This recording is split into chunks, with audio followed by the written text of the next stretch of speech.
Tonight is April the 8th, 2016, and I just can't leave anything alone. I have to keep measuring it, but that's what I really enjoy, and I want to post these things in the hopes that it'll help others. It also documents some things that I need to go back and look at occasionally. I don't watch my own videos all that often, but I have watched them before because I have forgotten things and said, oh yeah, now I remember. Anyway, I'm going to be making some measurements on the turn that thing down, on the rotatable dipole that I've made. I'm going to be using this function generator. It's a Tektronix G504. I've got it set up to scan. I'll show you here. Stop it from scanning. It has to complete it, and then we can take this thing off. I don't know if I can take it off or not. If we put it up here on our frequency counter, there's our start frequency, 13.5 megahertz. There's our stop, 15.3. Not that that's any magic number, but that's going to scan the whole 20-meter band for me. Well, not the whole band, but it'll, well, yeah, 15.3. It'll scan all that I want. And so there's our stop frequency, there's our start frequency. You set it up with these knobs here, and this thing's a little complicated, but if you ever get one, you'll like it once you figure it out. Reading the instruction manual is difficult. So now we're going to take it and put it back down here into our spectrum analyzer, and then I'll let this button out right here and just start scanning again. We can make it scan at any rate we want. Fast, slow, really slow. Okay. And then we're going to use this little mini circuits directional coupler. Pretty cool little device. Things are dirt cheap. Like 20 bucks, or sometimes you get it for 10. Maximum power into it is 1 watt. So you probably want to buy a new one. Just in case somebody loaded their transmitter into it at some point in time. Anyway, what we're going to do with this is we're going to measure the forward power coming out of this thing right here into the antenna system, and we'll get a reference point there, and then we turn it around, hook it in there backwards, and we're always measuring the coupled output, but we put it through in to out, and then we put it from out to in, and we get that ratio. And then after we get that ratio, we look it up right here on this return loss chart, and we figure out how much what our VSWR is. So we get a lot. If we get 30 and 40 dB, see, we got perfect matches. If we get it down here, we got less perfect matches. It's got it from like 14 dB to 46 dB. Okay, so I'm going to do that, and then I'm going to use this beautiful guy again. We get exactly the same results, and I have to admit I made some error in the calculations of that antenna.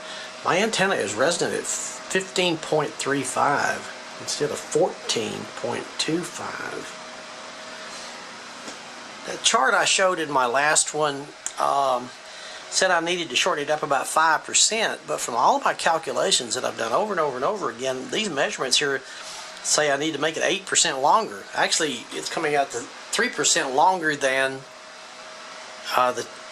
the 468 over the frequency in megahertz.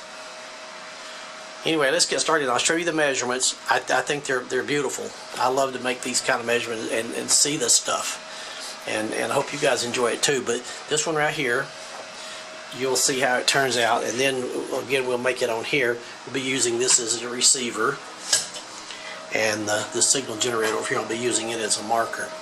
So let me get it hooked up so it doesn't turn out to be too long. Okay, what we have set up here is the output of the sweep generator going into the input of the directional coupler. This is going directly to the antenna, not going through any tuner or anything. And this is the coupled port coming back to our spectrum analyzer. And what we're going to do here is adjust the spectrum analyzer to where we're going to set it right at the top. We need a reference here. So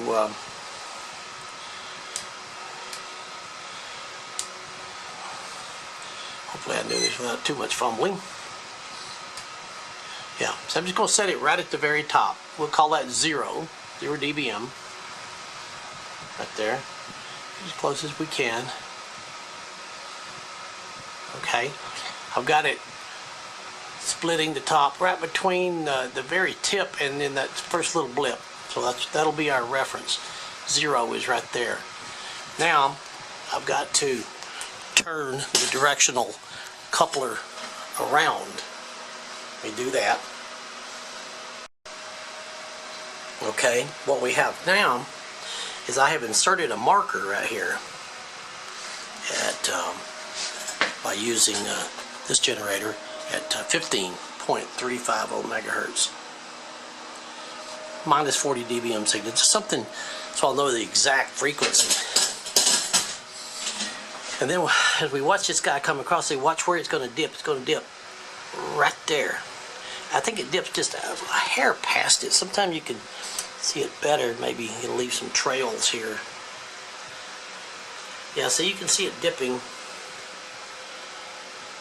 pretty much right at that point. And at that dip, when it gets right over there at it, we're going to count it off, and it's going to be down about, say, 10, 20, 30. It's still coming down. Whoops. 30. Right at 30 dB from our reference up here of 0. Okay, that's good. At 30 dB down, if we look here, 29, there's 30. See? I mean, we're really splitting hairs here. 29 dB to 1. These were a 1.07, 1.06.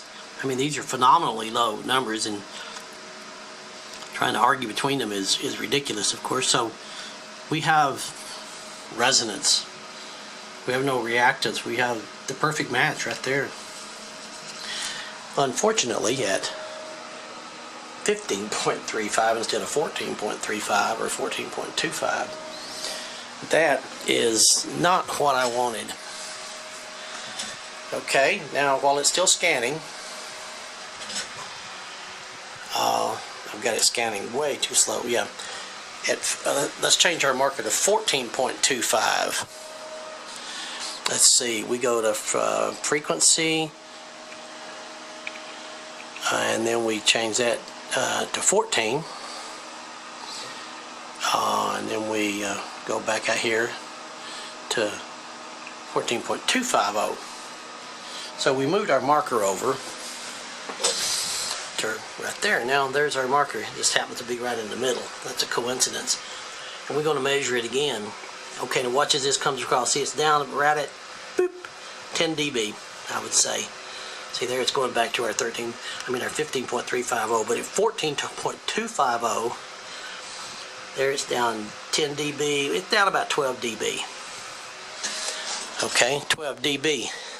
Then we go back to the little magic chart here. 12 dB is off the chart. See, 14 dB is 1.5. Yeah, the V-square on this thing is actually about 2.5 to 1 at the frequency I wanted it to be lowest at. Sad but true.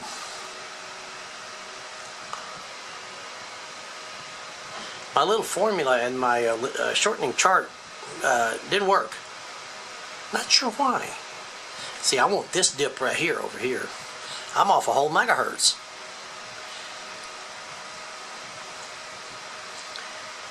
Can't argue with that, can I? And I'll show you how I get exactly the same here. If we'll go through this one again at 14.350, and you'll see that the last time I used this, I read the complex impedance, R plus JX, and I may have made some mistakes when I came up with the scalar impedance and compared that to 50 ohms.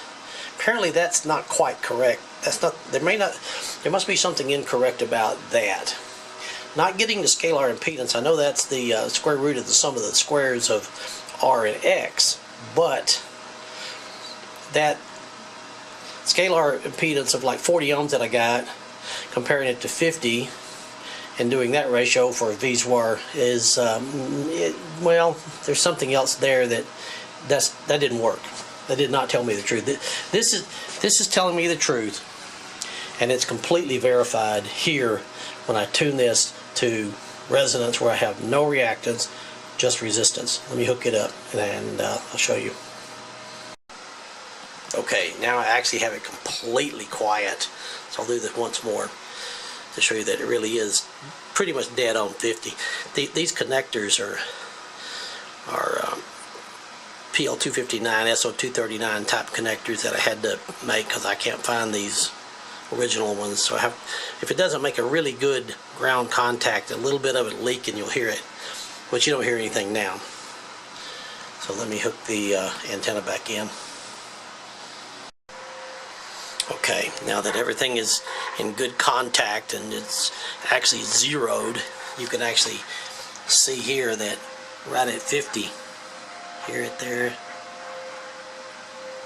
hear it there, no, spec on 50 and no reactance.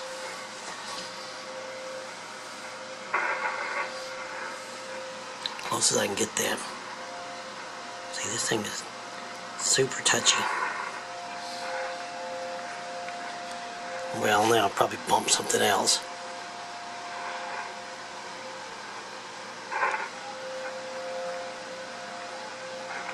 There it is. So the two old instruments perfectly agree. My antenna's too long. No. The antenna is too short. The antenna is too short.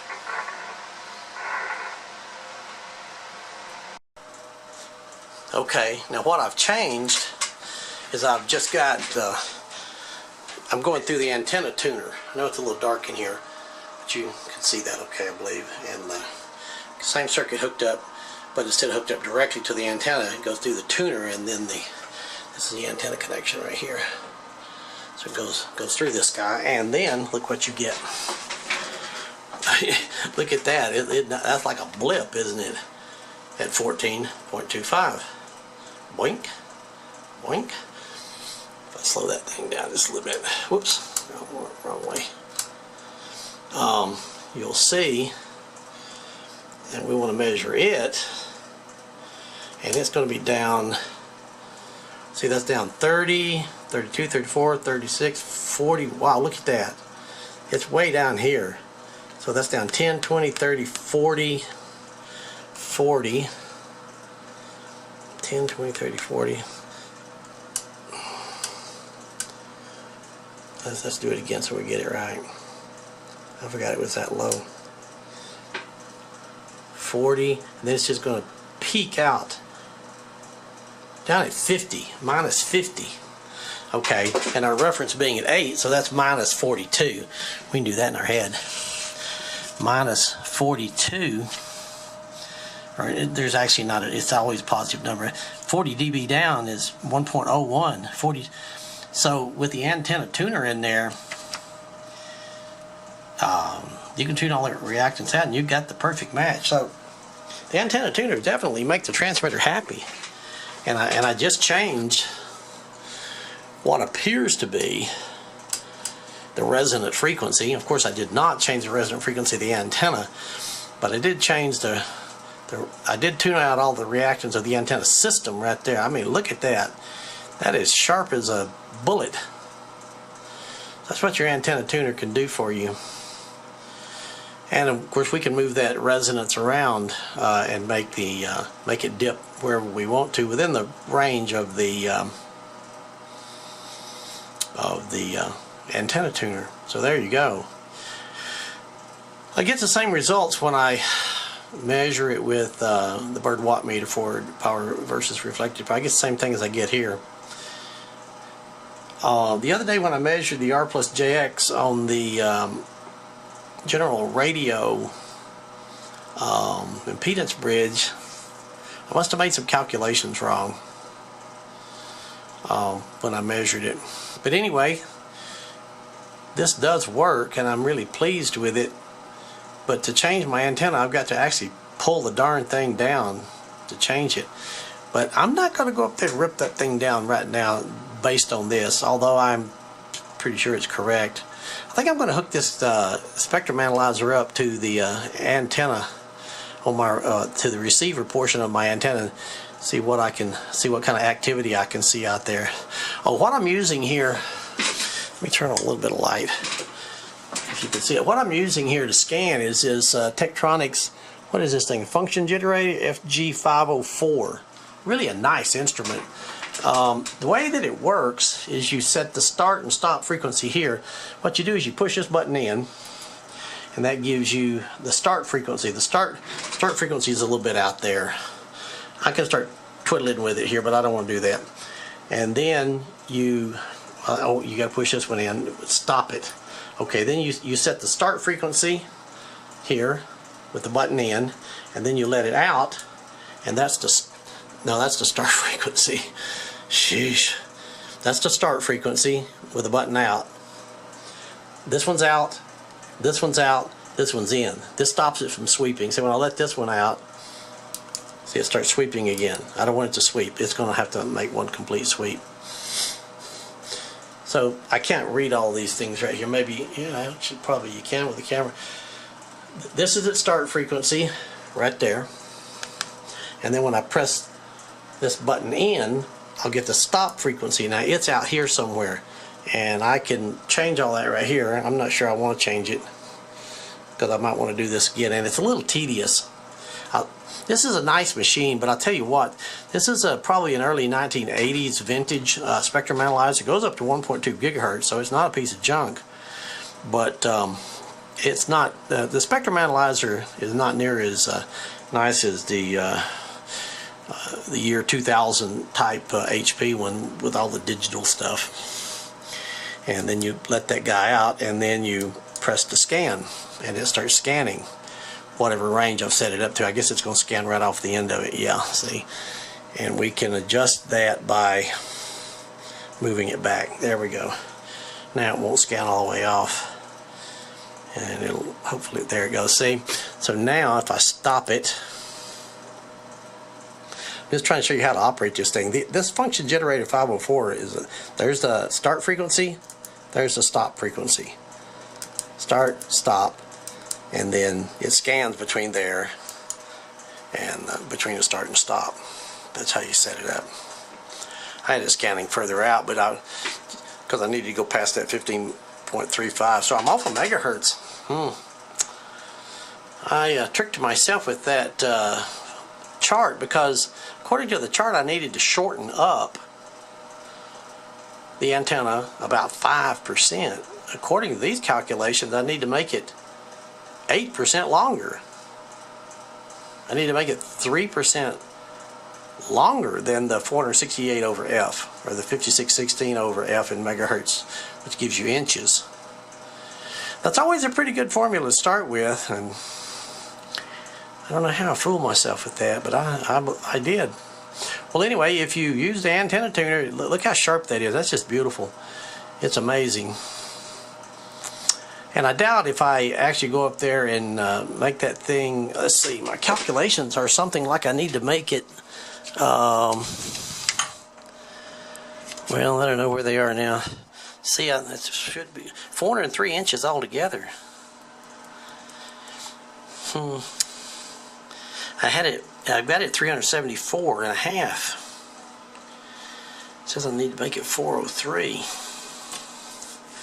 So the difference in that divided by 2 is the length of each side.